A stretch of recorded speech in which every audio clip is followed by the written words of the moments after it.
కిషోర్ రాడు మాకేం తెలియదు అని అంటే లేదు ఉన్నాడు ఇలా ముందు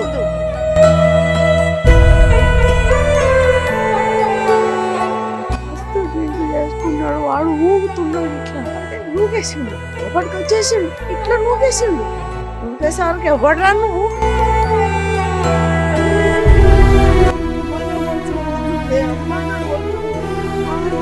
పోతుంది అని అమ్మ అన్న తప్ప వాడు కాలు పెట్టేసిండు ఛాతి మీద కాలు పెట్టబోయిండు సంపయాలు వచ్చిండు వాడు నన్ను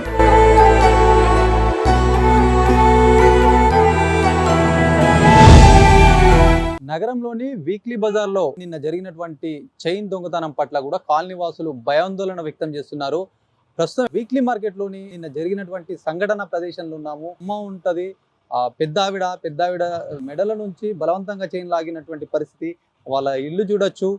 ఇక్కడ మొత్తం కూడా ఆమె ఒంటరిగా ఉన్నటువంటి పరిస్థితి. అదే గమనించినటువంటి ఆ దుండగుడు ఆమె మెడల నుంచి చైన్ తీసుకెళ్ళడం చాలా దారుణంగా కాలనీ వాసులు అయితే ఆందోళన వ్యక్తం చేస్తున్నారు. మాట్లాడదాం, ఏం జరిగింది, ఎట్లాంటి సిచ్యువేషన్లో ఇది జరిగిందనే అంశం పైన అమ్మ ఉన్నారు, మాట్లాడదాం. అమ్మ, ఏం జరిగిందమ్మా? ఎన్ని గంటలకు వాళ్ళు వచ్చారమ్మా? 4 అయింది నాన్న. నేను 2:30 వరకు అంటే కరీంనగర్ నుంచి వచ్చి ఇల్లు వాకిలంతా ఊడ్చేసి ముఖం 4 గంటలకు ముఖం కడుక్కొని ఇట్లనే నిలబడ్డా. ఇక అటొక కాలు ఇటొక కాలు పెట్టిండు, బయట ఒక కాలు లోపల ఒక కాలు. కిషోర్ ఉన్నాడు, లోపల ఉన్నాడు. కిషోర్ అంటే ఎవరమ్మా? ఎవరో ఏమన్నా మాకేం గుర్తు, ఆ వ్యక్తులు ఎవరో మాకు తెలియదు. ఇక కిషోర్ ఉన్నాడు, లోపలికి పోయిండు. నువ్వు వీళ్ళు సాలేదా అని అంటే ఎవడరా నువ్వు? ఇంతే గట్టిగా మాట్లాడినా నాన్న. ఎవడరా నువ్వు? ఏ కిషోర్ రాడు మాకేం తెలియదు అన్న అంటే లేదు ఉన్నాడు ఇలా ముందు డ్రింక్ చేసి వచ్చిన మస్తు డ్రింక్ చేసుకున్నాడు వాడు ఊగుతున్నాడు ఇట్లా. ఇక ఏం మాట్లాడొస్తుంది, నాకేం చేస్తుంది, పిలుస్తా ఏమంటావు అని ఆయనతో లోపలికి ఇట్లా నిలబడ్డ ముఖం ఇంకా పచ్చితనం కూడా పోలేదా ముఖంకు. ఇక వచ్చిండే ఇక పిలుస్తా లేదా ఉన్నాడు, నువ్వు దాసపెట్టినావు. లేవడరా నువ్వు? మా ఇంటికి ఈగ కూడా వాళ్ళలేదు నాన్న. 52 ఏళ్ళు అయిపోతుంది ఇదే ఇంట్లో అనే వరకు అంటే నూకేసిండు, లోపలికి వచ్చేసిండు. అప్పటికి నా బిడ్డకు ఫోన్ మాట్లాడుతున్నా, నా మన్మరాలతో మాట్లాడతా. అమ్మ ఫోన్ మాట్లాడిపి అమ్మ, పిల్ల బెంగటి వెళ్తుంది అని ఫోన్ ఇంకా ఆన్ చేసి ఉంచిన నాన్న. ఆన్ చేసి ఉంచే వరకు అంటే ఆమె మాట్లాడితేనే ఉన్నది, లైన్ లో ఉన్నది అంటే వాళ్ళతో మరి మాట్లాడుతున్నారు. మాట్లాడి ఇక వాడు లోపలికి వచ్చే వరకు అంటే ఆ ఫోన్ తీసిన ఆన్ ఉన్నది, ఆడ పక్కకు పడేసేసిన. నా పిల్లలన్నా ఇంట్లో వీడు ఏం చేయొచ్చిండు అని ఆయన ఇట్లా నూకేసిండు. నూకేసేవరకు ఎవడరా నువ్వు అని అంటే ఎవడరా అని అంటున్నావు అని ఆయన నన్ను పడగొట్టేసిండు నాన్న. పడగొట్టేసరికి ఏం సుధరిస్తుంది. ఇక ఇట్లా పట్టిండు. ఇగో ఇవన్నీ కాట్లు, ఇగో ఇదంతా.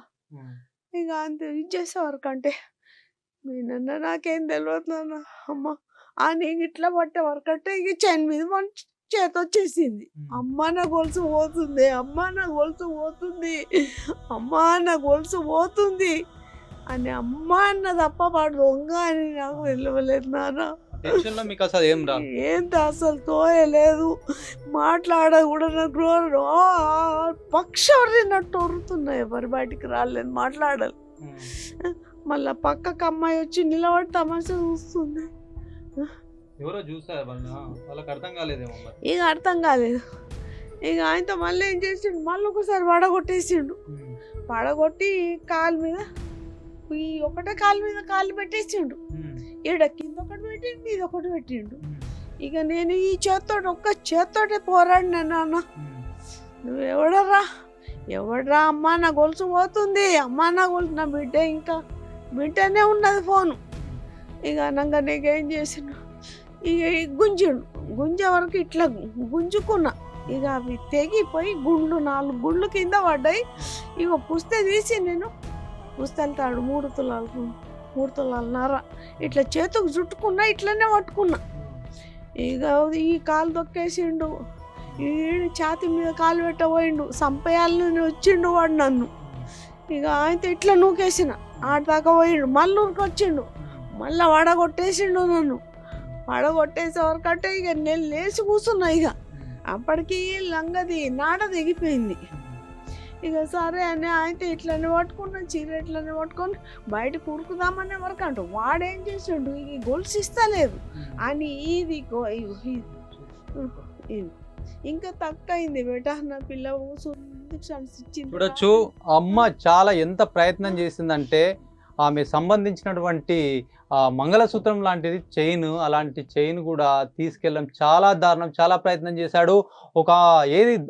అది తీసుకునే ప్రయత్నంలో ఆమెకు కాళ్ళ పైన కాలు పెట్టడం, మెడ పైన ఒత్తేయడం, ఒకవేళ గనక ఇయ్యకపోతే చంపేసేవాడండి. అంత ఘోరంగా ఆమె ఎంత ఒంటరి పోరాటం చేసింది, ఎవరు లేరు. పెద్ద ఆవిడ దాదాపు 64 సంవత్సరాల వయసులో కూడా చాలా పోరాడింది. ఆమె ధైర్యానికి హ్యాట్సప్ చెప్పొచ్చు.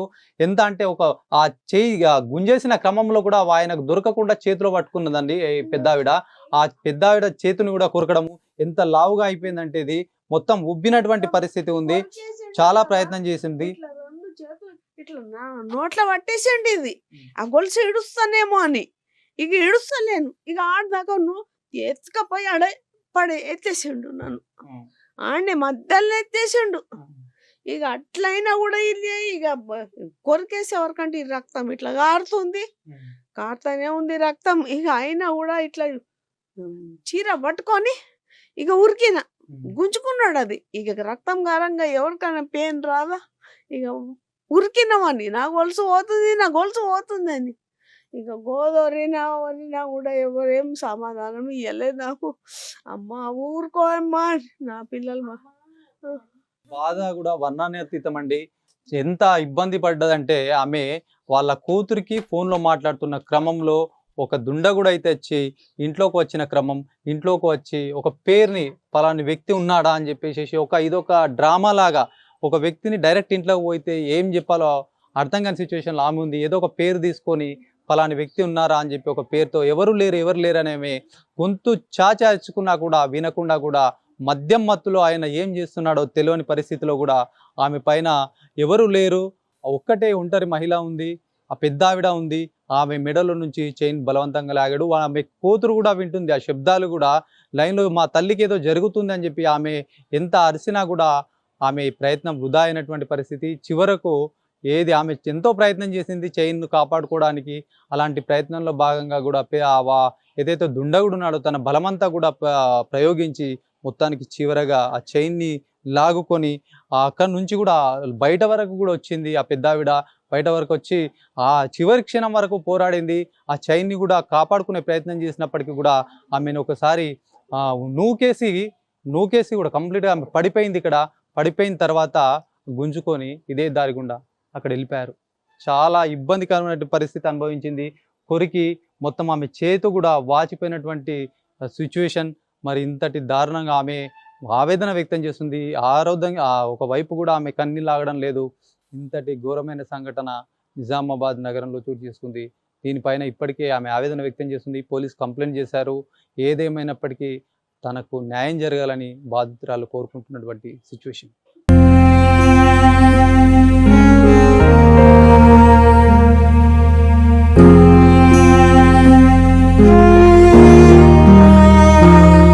నిన్న సాయంత్రము సన్ఫ్లవర్ స్కూల్ దగ్గర వీక్లీ మార్కెట్ బొబ్బిలి వీధి గల్లీలో ఒక వ్యక్తి బైక్ దొంగ ఉన్నట్టు 2-3 బైకులో తాళం తీసిండు. ఆయన చేతిలో తాళం ఉన్నది.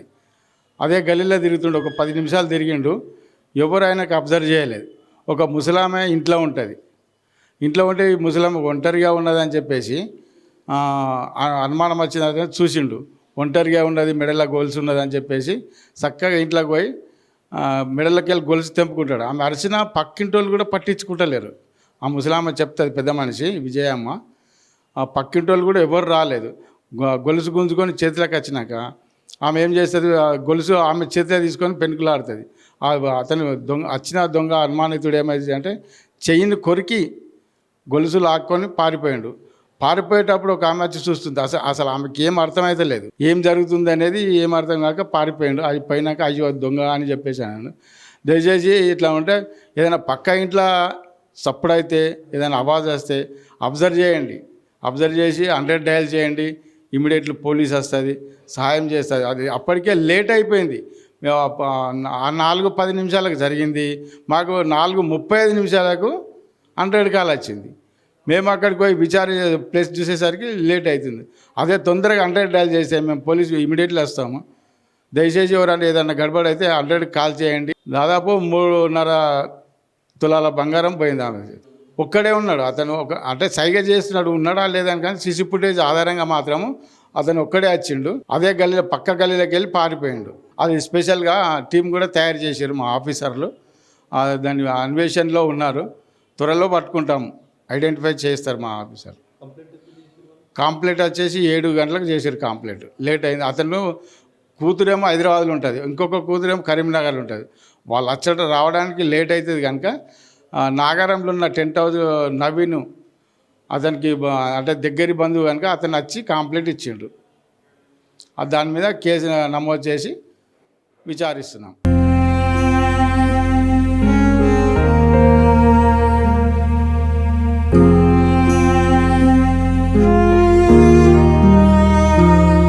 కెమెరా పర్సన్ సందీప్తో శ్రీనివాస్, సుమన్ టీవీ, నిజామాబాద్.